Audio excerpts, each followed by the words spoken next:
High viewers, ఈరోజు Venu alias Venu Swamy అనే అతను మరలా వార్తల్లో నిలిచాడు. ఏ రకంగా అతను ఎప్పుడు వార్తల్లో నిలిచాడు? ఎలా నిల్చుంటాడు? కాంట్రవర్సీయే. వాళ్ళు చేస్తారు, వీళ్ళు పోతారు, వాళ్ళు పోతారు, వీళ్ళు పోతారు, వీడిపోతారు, ఇదే కదా అతను. అందులో ఏంటంటే ఎదుటోళ్ళని భయపెట్టాలి, దానికి ఆ పూజ ఈ పూజ అని చెప్పి డబ్బు క్యాష్ చేసుకోవాలి. గణేష్ గోల్డ్ తాకట్టులో ఉన్న బంగారాన్ని విడిపించి కొనబడును. సంప్రదించండి 9966611144. నాకు అతను 60లో ఉన్నప్పుడు పరిచయం. ఓ రకంగా ఆయన ఈరోజు ఈ పొజిషన్లో ఉన్నాడంటే నేను కాదు, కానీ 6TV కారణం. 6TVలో అప్పుడు ప్యానల్ హెడ్ వచ్చేసి కేసరి ఉండేవాడు. అతను కానీ 6TV చైర్మన్ సురేష్ రెడ్డి గారు కానీ, CEO వెంకటకృష్ణ గారు కానీ, ఈవెన్ ఎగ్జిక్యూటివ్ ఎడిటర్ కేశవ్ గారు కానీ, వీళ్ళంతా కూడా దోహదం చేశారు వేణుస్వామి ఎదుగుదలకి. ఎలా? ఈ వేణుస్వామి ఈ జాతకాలంటూ గ్రహ బలాలంటూ చాలా క్లారిటీగా కాన్ఫిడెంట్గా ఉండేవాడు. అలా సరే మనకు కూడా వీసు వస్తాయిలే అన్నట్టుగా వీళ్ళు అనుకున్నారు. చివరికి అతనికి ఉన్నటువంటి పరిచయాలు వాటి వల్ల వీటి వల్ల నెమ్మదిగా సినీ ఫీల్డ్కి బాగా దగ్గరయ్యాడు. ఇక మీ జాతకం ఏంటి, ఆ జాతకం ఏంటని అడుగుతూ మీకు ఆ దోషం ఉంది, ఈ దోషం ఉందని చెప్తూ ఒకళ్ళిద్దరి దగ్గర క్లిక్ అయింది. ఏ రకంగా? ఈయన ఆ పూజలు చేసిన తర్వాత నాకు హిట్లు పడ్డాయి, ఈయన ఆ పూజలు చేసిన తర్వాతే నా ప్రాబ్లం సాల్వ్ అయింది. ఇలా మౌత్ పబ్లిసిటీ వెళ్ళిపోయింది. దీంతో పొలిటీషియన్స్కి అది వెళ్ళిపోయింది. ఇక పొలిటీషియన్స్ మొదలెట్టారు. ఇక దొరికిందే ఛాన్స్ అని చెప్పి నార్త్ ఇండియా సౌత్ ఇండియా తేడా లేకుండా పొలిటీషియన్స్ ఓ రేంజ్లో తన పూజలతో ఏం చేయాలో చేసేసాడు. ఇక జాతకాలు అన్నప్పుడు నాగచైతన్య సమంత విషయంలో, జాతకాల విషయంలో అతను చేసిన కొన్ని కామెంట్లు, వాళ్ళు విడిపోతారు, సరిగా లేదు, అది లేదు, ఇది లేదు అని చెప్పింది, అది ఎట్లాగో క్లిక్ అయింది. ఇక దాంతో అది ఒక్కడ పట్టుకొని నేను చెప్పినట్టు జరుగుతాయంటూ, వాళ్ళకి పూజలు చేయించాయి, వీళ్ళకి పూజలు చేయించా అంటూ భయపెట్టు, వారి నీ దగ్గరకు రాబట్టు, ఆ తర్వాత పూజల ద్వారా డబ్బులు కూడబెట్టు, ఆ రకం తయారయ్యాడు. సరే, ఇవన్నీ అయిపోయినాయి. ఎప్పుడైతే శోభిత నాగచైతన్య వాళ్ళు పెళ్లి చేసుకోవాలని డిసైడ్ అయ్యారో, ఎంగేజ్మెంట్ అయిందో, ఇక అప్పుడు మరలా మొదలెట్టాడు. ఏమని? నాగచైతన్య సమంత దానికి కంటిన్యూషను కాబట్టి నేను చెప్తున్నానంటూ. వాస్తవానికి దానికి ముందు ఏం చేశాడు? నేను జాతకాలు చెప్పనన్నాడు. ఎందుకు? ప్రభాస్కి సంబంధించి హిట్లు ఫ్లాపులు పడతాయని, ప్రభాస్ కెరీర్ అయిపోయిందని చెప్పాడు. మరలా ఇక్కడ తెలంగాణలో కేసీఆర్ వస్తాడు, ఏపీలో జగన్ వస్తాడని చెప్పాడు. అక్కడ వచ్చేసి మన వరల్డ్ కప్ ఇండియాది అని చెప్పాడు. అన్నీ పోయినాయి. నేను 1,00,000 సార్లు కూడా ఇదే చెప్పా. ఇటువంటి వాళ్ళు అంతా కూడా ఎదుటోడి యొక్క భయాన్ని క్యాష్ చేసుకుంటారయ్యా అని. సో ఇప్పుడు ఏమైంది? విషయం ఏమైంది? జాతకాలకి చెప్పను అన్నాడు. ఏది? మొన్న ఏపీలో కూటమి గవర్నమెంట్ వచ్చిన తర్వాత నుంచి మరలా మనం మొదలెట్టాడు. ఇదేంట్రా బాబు అంటే కంటిన్యూషన్. మరి నాగచైతన్య సంబంధించిన జాతకాలు చెప్పాను కదా, మరి శోభిత నాగచైతన్య కూడా చెప్పరు కదా, చెప్పాను అన్నాడు. వాళ్ళు నిన్ను అడిగారా? వాళ్ళ జాతకాలు నీ దగ్గర ఉన్నాయా? మరలా గట్టిగా వేసుకొని ఈసారి ఏం చేశారు? నాగార్జున యాక్చువల్ కంప్లైంట్ ఇవ్వాలి, బట్ నాగార్జున ఇవ్వలేదు. తెలుగు ఫిల్మ్ జర్నలిస్ట్ వాళ్ళు కంప్లైంట్ చేశారు. ఎక్కడ? ఉమెన్ కమిషన్లో కంప్లైంట్ చేశారు. అసలు ఏంటి అసలు ఆ మనిషి, ఏంది అసలు ఆ బతుకు అని చెప్పేసి.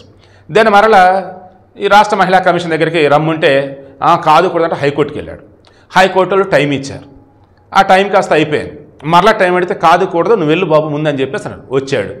ఆమెకి ఇది శాలువనో జ్ఞాపకం ఇది అందించాడు, తప్పు అయిపోయింది, ఇంకెప్పుడు ఇలా చెప్పనని చెప్పేసి అన్నాడు. అయిపోయింది.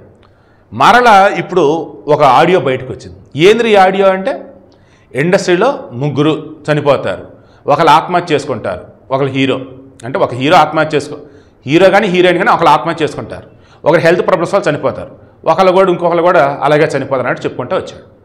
నిన్న TV5 మూర్తి దానిలో ఆ ఆడియో ప్లే చేశారు.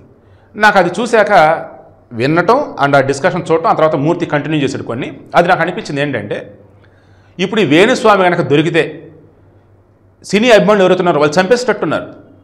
ఆ డిబేట్లో ఆ రేంజ్లో అవుట్పుట్ బయటకు వచ్చిందనమాట. మూర్తి ఈ వేణుస్వామి మధ్య ఆల్రెడీ మొన్న కొంచెం కాంట్రవర్సీ అయినవి, అది మనకు తెలిసిందే. మరి నేను చనిపోతాను, నా చావు కారణం మూర్తి అని చెప్పేసి ఈ వేణు వాళ్ళ ఆవిడ ఇద్దరు ఒక వీడియో ఇచ్చారు. మరి ఆ తర్వాత కేసు ఏమైందంటే తెలియదు. మమ్మల్ని మూర్తి బెదిరిస్తున్నాడు, 5 కోట్లు డబ్బు అడుగుతున్నాడు, అసలు మా దగ్గర ఎక్కడ ఉంది ఏంటని చెప్పేసి వాళ్ళు ఆవిడ అన్నారు. బ్రాహ్మణులు మొత్తం మాకు అండగా ఉండాలంటే అసలు నువ్వు బ్రాహ్మణులు అంటే మీకు అండగా ఉండేది అంటే అసలు నీ మొగుడు బ్రాహ్మణుడే కదా అని చెప్పేసి వాళ్ళు అన్నారు. ఇదంతా మనకు తెలిసిందే. సంబంధం కూడా వద్దు, అసలు మనకి జర్నలిజంలో ఇటువంటి టాపిక్లు వద్దు. ఇప్పుడు మనం మాట్లాడాల్సింది ఏంటంటే, ఈ మూర్తి మేబీ ఆ వేణుస్వామి వల్ల బాగా హట్ అయినట్టున్నాడు. ఇప్పుడు ఏ ఆడియో అయితే ప్లే అయిందో, నేను 1కి 4 సార్లు నేను క్రాస్ చెక్ చేశాను. ఆ రాజాసాబుకు సంబంధించి సెప్టెంబర్కి పోస్ట్ పడిన చూసావా అని చెప్పేసి అన్నాడు. ఎందుకు? ప్రభాస్కి తీవ్ర గాయాలైనవి అని చెప్పేసి. సెప్టెంబర్ పోస్ట్ పోన్ అయ్యేదేంటి? సినిమా వచ్చేసి రేపు ఏప్రిల్ అన్నారు. ఏప్రిల్ నుంచి మరలా ఎప్పుడుకో డేట్ మారింది. ఎందుకంటే ఇక పోస్ట్ ప్రొడక్షన్ వర్క్ అయితే కంప్లీట్ ఉందంట, బ్యాలెన్స్ ఉందంట. దెన్ అప్పుడు రాజాసాబ్ సంబంధించి నేను చెక్ చేసుకుంటూ వెళ్ళా. రాజాసాబ్ వచ్చేసి 2022లో ఫస్ట్ షూటింగ్ అంటే స్టార్ట్ అయింది. 2023లో షూటింగ్ చేస్తున్నారు, 2024లో షూటింగ్ చేస్తున్నారు. దెన్ 2024 స్టార్టింగ్ డేస్లో 2024 సెప్టెంబర్కి సినిమా వస్తుందని చెప్పారు. ఈలోపు ఎప్పుడు కంప్లీట్ అవ్వాల్సింది డిలే అయ్యి 2024 సెప్టెంబర్లో వస్తుంది అన్నట్టుగా చెప్పున్నారు. అంటే ఇది 2024 సంవత్సరంలో ఆడియో. 2024 సంవత్సరంలో ఎవరితోనో మాట్లాడుతున్నప్పుడు అవసరం జర్నలిస్ట్ అనుకున్న మూర్తి చెప్పినట్టు ఏమంటున్నాడు? విజయ్ దేవరకొండ ఆత్మహత్య చేసుకుంటాడు, ప్రభాస్కి హెల్త్ పోగలేక చనిపోతాడు, సమంత కూడా ఆరోగ్య కారణాల వల్లే చనిపోయిద్ది అన్నట్టుగా చెప్పుకుంటూ వచ్చాడు. దానిని ఇప్పుడు ఈయన ప్లే చేసి ఏమంటున్నాడు? అసలు ఆయన ఎందుకు అట్ట వదిలేస్తారు? ఈ బెట్టింగ్లు వీటి వల్ల సినిమా వాళ్ళు బయట జనాన్ని నానా రకాలుగా లేనిపడి ఇబ్బందులు గురి చేస్తుంటే ఇటువంటి వేణు లాంటి వాళ్ళు జాతకాలతో సినిమా వాళ్ళని భయపెడుతున్నాడు, సినిమా వాళ్ళని వాడేస్తున్నాడు.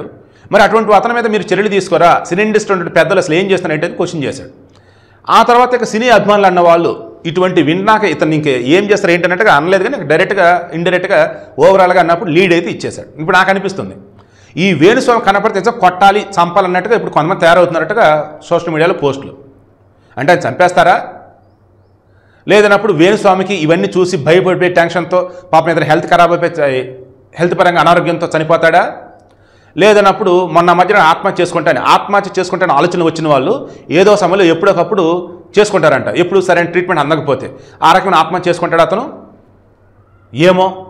బట్ అతని విషయంలో మాత్రం సోషల్ మీడియా మాత్రం ఈరోజు ఫుల్ కోపంతో ఉన్నారు జనాలు అయితే. అండ్ మూర్తి మాత్రం ఈ వేణుస్వామి విషయంలో ఒక ఫైనల్ కన్క్లూజన్ ఇవ్వటం అంటే అతను పూర్తిగా మారిపోయిన జాతకం వదిలేస్తాను, రాజకీయాలు ఏమంటారు జ్యోతిష్యం వదిలేస్తాను, ఇక నా పని అంటే నేను చూసుకుంటాను అన్నట్టుగా అతను ఉండే రోజు వరకు మూర్తి మాత్రం అతని విషయంలో ఏ దొరికినా సరే వదలట్లేదు. ఎనీవే అంతా మంచిగా జరిగిందని నేను కోరుకుంటూ ఉన్నా.